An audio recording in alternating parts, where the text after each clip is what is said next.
Hello and welcome. Today we begin with yet more shocking news from Nigeria.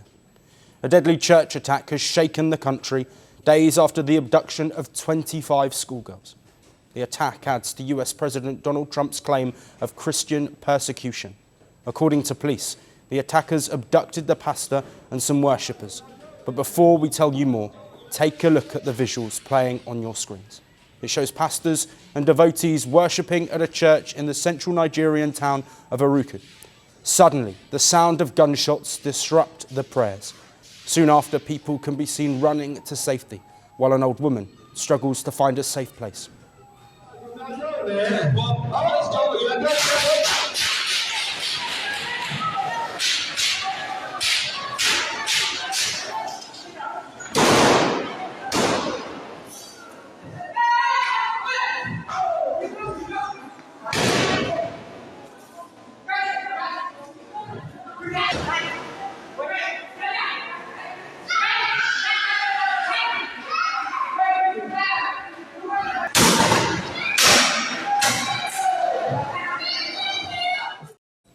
What follows next is rather shocking. You see gunmen storming the church premises, while gunshots continue to ring. The attackers then go on to pick up the belongings of the people. They also try to enter the church vestry, where people had rushed to safety. The authorities have briefed up security in Kwara State after the incident. The deadly attack comes just days after gunmen attacked a government girls' boarding school in northwestern Nigeria. According to police, the attackers killed the vice principal and abducted 25 students after engaging in a gunfight. The police haven't been able to locate the abducted students yet. In the wake of the brutal attacks, Nigerian President Bola Tinubu has postponed his planned trips to South Africa and Angola. He is scheduled to attend the G20 and AEU summits. There, his officers said the president stayed in Nigeria to receive security briefings on the two attacks and ordered more security to hunt down the assailants. The attack downplays Tinubu's promise to fight against terrorism in the country and has put more pressure on the Tinubu-led government, as it adds to Trump's claims of Christian persecution in Nigeria. Trump has even threatened military action over the alleged killings of Christians, a claim that fetched the support of celebrities like rapper Nicki Minaj. Trump also directed his administration to come up with a possible plan of action for an attack. Nigeria has also been added to the US list of countries of particular concern for alleged religious violations. The Nigerian government continues to allow the killing of Christians. The USA will immediately stop all aid and assistance to Nigeria. We're going to do things to Nigeria that Nigeria is not going to be happy about and may very well go into that now disgraced country, guns are blazing, to completely wipe out the Islamic terrorists who are committing these horrible, horrible atrocities.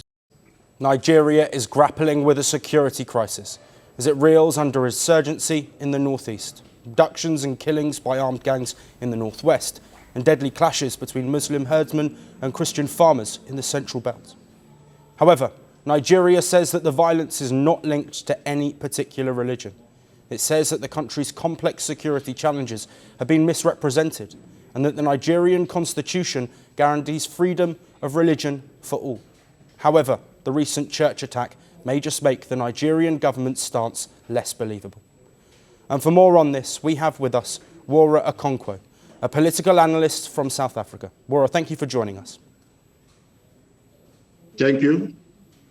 Could this church attack push Donald Trump towards the military intervention he has threatened? Yes, there is a possibility of that, but remember, Nigeria is a sovereign entity, and with the recent happenings in Nigerian economy as regards to the killing of the Christians, it sparks debate amongst foreign countries, such as the US, where Donald Trump is saying that he's threatening military action if the president do not act.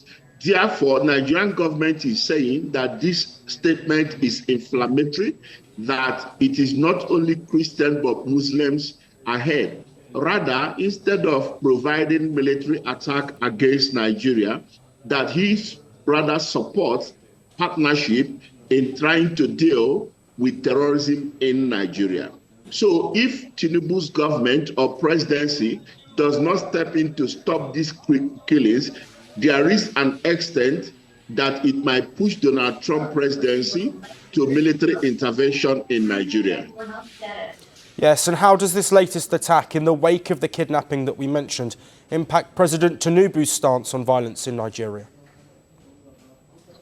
Definitely, it's going to impact him positively to take a hard stand on violence in Nigeria, because the international community is not happy with the spate of killings and abduction going on in Nigeria. Therefore, he needs to stand firm and make sure that such things do not stop by creating watches and making sure that the necessary infrastructures are put in place to stop this. So I expect him to put a strict impact on clamping down on terrorism in Nigeria.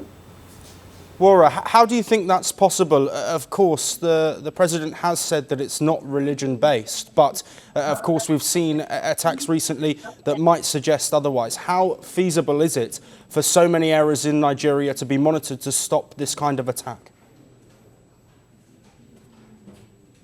Nigeria has the capacity in terms of the manpower, in terms of the institutions like the police, like the military, like the army, to stop this. So what it simply means is that Tinubu should engage the military or the necessary resources that can handle such insurgents as created in the Nigerian constitution, which means that he can give a go-ahead to these areas and monitor and make sure that such incidences do not happen by making sure he redeploys the military or the police and should be aware to these areas and cautions and make sure that the operative or the secret operatives should make sure that those people, if they hear of any rumors or intent of uprising or such, they will clamp down on it. So it's a narrative where he has to discuss with his security operatives like the military, like the police, and other infrastructure to clamp down on this. So it's a possibility. Kwara Okonkwo, thank you ever so much for providing that insight. Of course, all eyes will be on that response and any potential US action. I was a revolutionary. I became a ruler. I claimed to protect my people. I terrorized them instead. I built palaces. I started wars. I lost everything. Some called me a defender of Arab pride. History remembers me as a dictator.